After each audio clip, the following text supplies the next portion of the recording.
ছোট বাচ্চার জন্য বাবা বেলায় প্রাপ্ত ওলি, সন্তানরাও বেলায় প্রাপ্ত ওলি।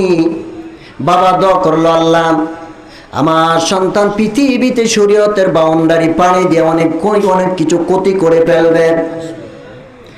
এইবার বাবা দোয়া করলো, আল্লাহ তুমি দেরি করিও না, আমার সন্তানরা এই মুহূর্ত তুমি মৃত্যু ঘটায় দাও। সন্তান ডাক, দেখো বাবা, আপনি বেলায় প্রাপ্ত ওলি, ওলিরা যা দোয়া করে আল্লাহ কবুল করে নে। আল্লাহ আপনার দোয়া কবুল করে নিয়েছে। আওয়াজ করে কি বলবেন না আল্লাহু আকবার। বাবা কাপুনের কাপড় দেন তাড়াতাড়ি। কাপুনের কাপড় নিয়ে বাচ্চা ছেলেটা কালমা পড়ে শুয়ে গেছে, মৃত্যুবরণ করছে। আল্লাহু আকবার। বাচ্চা মারা গেছে। সুবহানাল্লাহ বলেন না? এই জন্য আমি বলে থাকি, কেউ বুঝিতে পারে না রে বাবা ওলি আল্লাহর খেলা, ওরে বাবা কামেল পীরের খেলা। জোরে কোন ঠিক কিনা? আমার মুর্শিদ কেবলা চলে গেছে, তিনি ইচ্ছা করে একটা ফুদা বাসের কারা হরে তো তিনি পরিচালনা করার মতো যোগ্য রাখেন এই দরবারে, ঠিক না বেটি? অনেকে সমালোচনা করে বসি, এই নাই সেই নাই, বর্তমান হিসাব নেওয়া ছিল হেরে দেলতো, বুঝেন না? আপনারা পৃথিবীতে কোন মানুষ দেখছেন আপনার বাপের সম্পদ আর এক বেড়ারে দেজা কারে দে? নিজের সন্তান, ওরজ্জার রক্তের সন্তান, তারে দিত না আরেক বেড়ারে দিব? সন্তান মারা গেছে, কথাটা কেয়ারফুল শুনতে হবে, গভীর মনোযোগ। সন্তান কাফনের কাপড় দিয়ে শুইছে, লা ইলাহা ইল্লাল্লাহু মুহাম্মাদুর রাসূলুল্লাহ সাল্লাল্লাহু আলাইহি সাল্লাম বলে সন্তানটা মারা গেছে। মারা গেছে, সন্তান সত্যি মারা গেছে। সুবহানাল্লাহ। মারা গেছে। বাবা 8 বছরের বাচ্চারে কুলে নিয়ে কবরনে লাশ লাগছে। কবর তোয়া বিসমিল্লাহি ওয়া আলা মিল্লাতি রাসূলিল্লাহ কইতে দেরি এই বাচ্চা উঠে দাঁড়ায় আছে। সুবহানাল্লাহ কই না?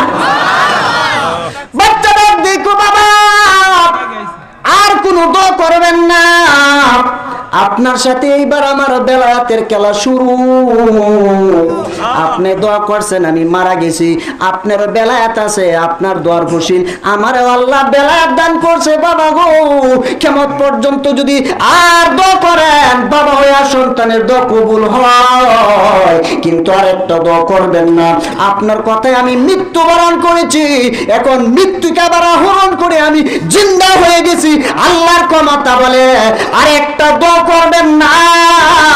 এই পুকুরের পারে আমি কিয়ামত পর্যন্ত মাঝে মাঝে আমার সুরত ধারণ করিয়া এই পুকুরের পারে আমি হাঁটা চলা করব। আওয়াজ করে এখন সুবহানাল্লাহ। সন্তানরাও আল্লাহ ওলি মানা, বাবা জানে এই বাবার দোয়ায় ওলি হয়েছে, বাবার দোয়ায় মৃত্যুবরণ করছে, তার বেলায়েতের পাওয়ারে আবার সে জিন্দা হয়ে গেছে। সুবহানাল্লাহ। এই জন্য আল্লাহ পাক কোরআনে সূরা ইউনূসে বলে লা খাউফুন আলাইহিম ওয়া লা হুম ইয়াহজানুন। যারা ওলি হয় এদের কোন জায়গায় কোন স্থানে ভয় নাই, চিন্তা নেই। আল্লাহু আকবার। আল্লাহু আকবার। বন্ধু আমার, আমি বলতেছিলাম ওয়ালিল্লাহিল ইজ্জাতি ওয়ালির রাসূলিহি ওয়ালিল মুমিনিন।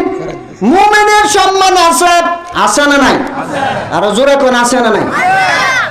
এই মুমিনের সম্মান কি রকম দেখেন। গাউসে সাকালানের কাছে এক মহিলা আইছে, বয়স হইছে বেডির, বিবাহ হইছে 24 বছর, সন্তান হয় না। হুজুর এদা তার হুজুর আমারে নৈরাশ করুন না দে। তখন মারে দাঁড়া আমি একটু বুঝছিল আল্লাহর ওলিরার। আমি হাদিস শরীফ থেকে এক টুকরা হাদিস তেলাওয়াত করেছি, কি ইত্তাকু ফিরাসাতিল মুমিনিন। সুবহানাল্লাহ। সুবহানাল্লাহ। মুমিন ওলিদের ফেরাসাতকে ভয় করো। ফাইন্না মিন নূরিল্লাহ, তারা অন্তরের নূরের চোখ দ্বারা পৃথিবীর সবকিছু দেখতে পারে, ঠিক না বেটি? গাউসে সাকালান ডাক দেখো মা,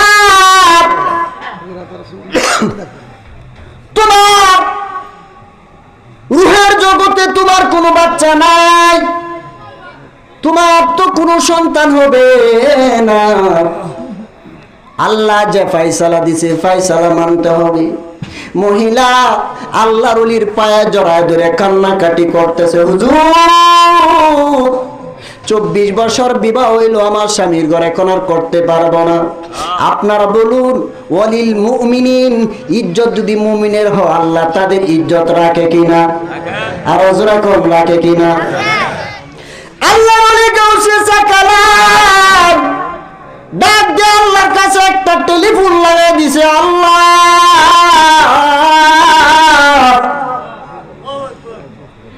ওই মহিলার রুহের জগতে বাচ্চা নাই, তুমি আমারে বাচ্চা দান করছো 50 জন। কতজন? গাউসে সাকালানের সন্তানাদি ছিল 50 জন। কতজন? 27 জন ছেলে ছিল, 22 জন ছিল তার মেয়ে সন্তান, একটা সন্তান কম হয়েছে 49 জন। গাউসে সাকালান আল্লাহকে ডাক দেয়, বলে আল্লাহ আমার সন্তান রুহের জগতে আরেকজন আছে, তার নাম হইল মহিউদ্দিন জিলানী। যখন সুবহানাল্লাহ, মহিউদ্দিন আরবি রহমতুল্লাহ আলাইহি তার নাম। আল্লাহু আকবার।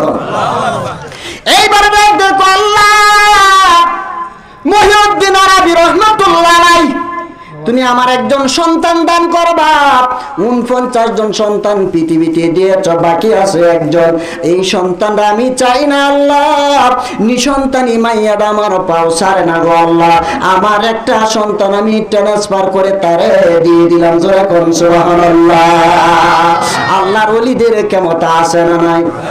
আরো জোরে কোন আছে না নাই? এই জন্য বাবা কেউ ফিরে না খালি হাতে ওলি আল্লাহর দরবারে, বাবা খাজা বাবার দরবারে। যেরকম ঠিক কিনা?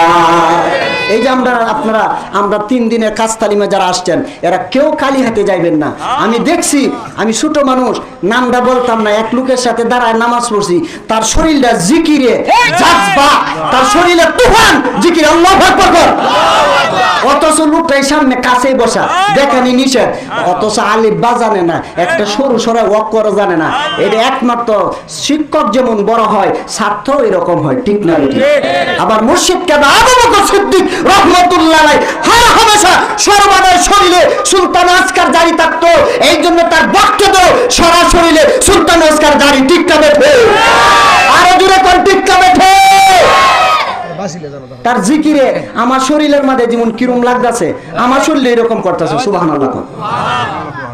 আমার মুর্শিদ কেবলা সব শুনে সব দেখে, ঠিক না বেঠি? হ্যাঁ, ইমানদারের ইমানই বাড়ে, বেঈমানের কি বাড়ে? বেঈমানি বাড়ে, ঠিক না বেঠি? আচ্ছা, এখন বর্তমান ফিসাবুদুর তার দিকে চাইলে ভালো লাগে না? তৃপ্তি আসে না? আমরা যখন ফিসাবুদুর চলে গেছে 3 বছর হয়েছে, আমরা কিন্তু অনেক কষ্ট পাইছি, কিন্তু আল্লাহ তার বাবার আল্লাহ তার নেক নজর, তারে কিন্তু পূর্ণ জায়গায় আল্লাহ তারে তুলে দিছে, ঠিক না বেঠি? এখন তার দিকে তাকাইলে আমাদের যে জ্বলন্তি পুরাটা কষ্টটা কিন্তু একটু লাঘব হয়ে যায়, ঠিক না বেঠি? হয়ে যায় না?